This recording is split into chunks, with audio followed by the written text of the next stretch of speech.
प्राची अभी अमन के बारे में सोच ही रही थी। इतने में उसकी मम्मी ने उसे आवाज लगाई कि प्राची प्राची जल्दी नीचे आओ। नीचे से प्राची की मम्मी ने आवाज लगाई तो प्राची ने अपने आंसू पोंछे और उन्हें चिल्लाकर जवाब दिया, हाँ मम्मी आती हूँ।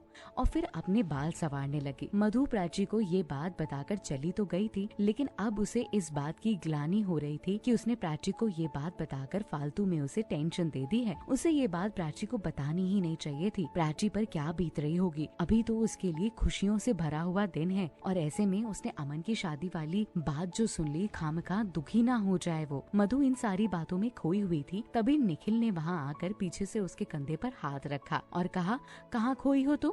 मानसी कब से कमरे में लेटी लेटी रो रही थी, तुम्हारा उसकी तरफ ध्यान ही नहीं गया। ये कहकर निखिल ने मानसी को मधु की गोद में दिया तो मधु निखिल की ओर देखकर बोली, सॉरी वो मैं भूल गई, काम में बिजी थी। हाँ ठीक है, पर मानसी का ख्याल रखा करो। ये कहकर निखिल वहाँ से चला गया तो मधु मानसी को लेकर गोद में खिलाने लगी। इतने में रूही भी मधु के पास आकर बैठ गई और मानसी के साथ खेलने लगी। रूही को भी मानसी से बहुत लगाव हो गया था। वैसे तो रूही को बच्चे बहुत पसंद थे और वो भी चाहती थी कि उसकी गोद भरी भरी हो जाए, लेकिन आरव की जिद के कारण वो मन ही मन दुखी होती थी। रूही अभी मानसी को खिला ही रही थी। इतने में मधु की नजर रूही के चेहरे पर गई। उसने ऐसे ही मानसी के साथ खिलाते खिलाते देखते देखते मधु ने बातों बातों में कह दिया, या यूं कहूँ पूछ लिया, कि तुम खुशखबरी कब देने वाली हो? तुम्हारी शादी को तो अब काफी टाइम हो गया है। ये सुनकर रूही ने उदास होकर कहा, कहाँ यार, मैं तो चाहती हूँ बच्चा, बट आरव नहीं चाहता। ओह सॉरी, कोई बात नहीं, अभी सारी उम्र पड़ी है, अभी एंजॉय करो, बच्चे तो बाद में होते ही रहेंगे। खैर तुम मानसी को खिलाओ, मैं तब तक ऊपर से प्राची को लेकर आती हूँ। हल्दी का फंक्शन जो शुरू होने वाला है। ये कहकर मधु प्राची को लेने उसके कमरे में चली गई। प्राची अपने कमरे में तैयार ही बैठी थी। प्राची ने पीले रंग की साड़ी पहनी थी। आज हल्दी का फंक्शन था ना, इसीलिए पीला कपड़ा पहनना जरूरी होता था, इसीलिए उसने पीली साड़ी पहन रखी थी। प्राची के पास जाकर मधु ने धीरे से उसके कानों में कहा, बड़ी प्यारी लग रही हो तुम तो। शुक्रिया, प्राची मुस्कुराकर बोली और फिर मधु प्राची को लेकर अपने साथ नीचे चली गई। नीचे सारी तैयारियां हो रखी थी, बस प्राची के हल्दी की फंक्शन शुरू ही होने वाला था।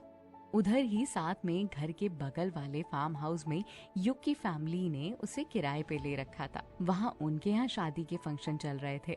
वहाँ युग की हल्दी होने वाली थी। प्राची आकर बैठ गई तो सब बारी बारी से उसके पास खड़े हो गए और उसे घेर लिया। इतने में प्राची की मम्मी आवाज लगाते हुए चिल्लाई, करिश्मा बेटा जाओ, पूछ कर आओ, युग की हल्दी शुरू हो गई हो तो हम भी यहाँ पर हल्दी शुरू कर दे। ये सुनकर प्राची ने मम्मी को देखते हुए कहा, युग की हल्दी क्यों? बेटा दुल्हन दूल्हे की छुई हुई हल्दी ही लगाती है। प्राची की मम्मी ने जवाब दिया, अच्छा ऐसा है। खैर इतना कहकर प्राची चुप हो गई, क्योंकि वो जानती थी कि वो अगर मम्मी से इसके आगे जवाब करेगी तो उल्टा बातें ही सुनने मिलेंगी। इसीलिए वो चुपचाप बैठ गई। करिश्मा बगल वाले फार्म हाउस में गई और स्मिता के पास जाकर बोली, भाभी जीजा जी की हल्दी शुरू हो गई है क्या? मम्मी ने उनकी हल्दी दीदी को लगवाने के लिए मंगवाई है। ये सुनकर स्मिता अपनी सास मिसेस रेशमा के पास जाकर बोली, मम्मी जी प्राची की बहन हल्दी लेने आई है, युग की हल्दी शुरू कर दे क्या? हाँ बेटा, वैसे भी मुहूर्त का टाइम निकल रहा है, हल्दी का फंक्शन शुरू कर दो। ये सुनकर स्मिता ने सबसे पहले शगुन के तौर पर युग को हल्दी लगाई और फिर उस हल्दी में से थोड़ी सी हल्दी निकाल कर करिश्मा के हाथ में देते हुए बोली, लो ये रही हल्दी, और अपनी मम्मी से बोल देना कि जीजा जी की हल्दी शुरू हो गई है। ये सुनकर करिश्मा हल्दी लेकर अपने घर चली गई और अपने घर जाकर मम्मी को हल्दी देते हुए बोली, लो मम्मी हो गई हल्दी शुरू, अब कर दो दीदी का भी फंक्शन शुरू। करिश्मा के हल्दी लाते ही प्राची की हल्दी का फंक्शन शुरू हो गया। सबसे पहले मधु और रूही ने प्राची को हल्दी लगाई और इसके बाद सबने बारी बारी से आकर प्राची को हल्दी लगाई। इधर अमन ऑफिस से घर पहुंचा तो हॉल में उसकी मम्मी 2-3 लेडीज के साथ बैठी हुई थी और आयशा भी उन्हीं के साथ बैठी हुई थी। अमन आकर सीधा अपने कमरे में चला गया। वो ना तो मम्मी से और ना ही किसी और से बोला और ना ही किसी से कुछ कहा।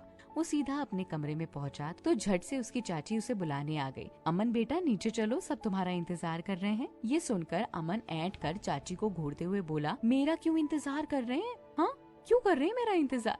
बेटा तुम्हारी हल्दी का फंक्शन है आज, हम ये सब धूमधाम से तो कर नहीं पा रहे हैं, लेकिन जब फंक्शन है तो तुमको आना ही होगा ना। जल्दी तैयार होकर आ जाओ, तुम्हारे कपड़े बेड पर रखे हुए, वही कपड़े पहनकर नीचे आ जाना जल्दी से। पर चाची मुझे ये सब नहीं करना, अमन ने कहा। बेटा तुम ये अपनी मम्मी से कहना। इतना कहकर वो यहाँ से चली गई। तो गुस्से में अमन अपने पैर पटकते हुए वॉशरूम गया और फिर वो पीले कलर का कुर्ता पैजामा पहनकर नीचे आ गया। अमन जैसे ही नीचे आया तो उसकी मम्मी और बाकी की लेडीज ने उसको एक पट्टे पे बिठाकर उसके ऊपर पानी से कुछ छिड़काव किया और फिर हल्दी उठाकर धीरे से उसे हल्दी लगाने लगे। उसके हल्दी लगते ही अमन की मम्मी आयशा की ओर देखते हुए बोली, बेटा ये रही अमन की लगी हुई हल्दी, अब यही हल्दी तुम्हें लगेगी। और इतना कहकर आयशा को अमन के बगल में बिठा दिया और अमन की लगी हुई हल्दी आयशा को लगा दी। अमन को ये सब देखकर बहुत चिड़चिड़ाहट सी मच रही थी। उसने अपनी मम्मी को पहले ही बोल दिया था कि वही शादी सिर्फ और सिर्फ इस बच्चे के पीछे कर रहा है। इस शादी में उसका ना तो कोई खुशी है और ना ही कोई इंटरेस्ट। लेकिन फिर भी उसकी मम्मी कहाँ मानने वाली थी। करना तो उन्हें अपने मन का ही था, जो उन्हें सही लगता था। और वैसे भी अमन अभी सुबह वाली बात से परेशान था, क्योंकि उसकी मम्मी ने आज मीडिया वालों को बुलाकर ये जो कन्फेस कर दी थी कि अमन की शादी होने वाली है। अमन की हल्दी जैसे ही खत्म हुई तो अमन अपनी मम्मी को देखते हुए बोला, हाँ हो गया आपका हल्दी का फंक्शन, तो मैं जाऊँ अपने कमरे में। ये सुनकर अमन की मम्मी उसके पास आकर बोली, हाँ बेटा हो गई तेरी हल्दी, पर तू ऐसे क्यों झड़क रहा है, क्या हुआ, इतने गुस्से में क्यों है? वो तो आपको अच्छी तरह पता होगा कि मैं क्यों गुस्से में हूँ। मैंने आपको बोला भी था कि किसी से ये बात मत बोलना, कोई हल्ला नहीं चाहिए मुझे। लेकिन आज आपने मीडिया और प्रेस वालों को बुलाकर उन्हें कन्फेस कर दिया कि मैं शादी करने वाला हूँ, तो मैं गुस्सा नहीं होऊंगा तो क्या होऊंगा। ये कहकर अमन अपने कमरे में चला गया। अब आगे क्या होगा, आगे क्या पता चलेगा। हल्दी के फंक्शन दोनों तरफ चल रहे हैं। हाँ जी, सेरेमनी शुरू हो चुकी है। आगे की बातें धीरे धीरे पता चलेंगी। ये एपिसोड कैसा लगा कमेंट करके जरूर बताइएगा।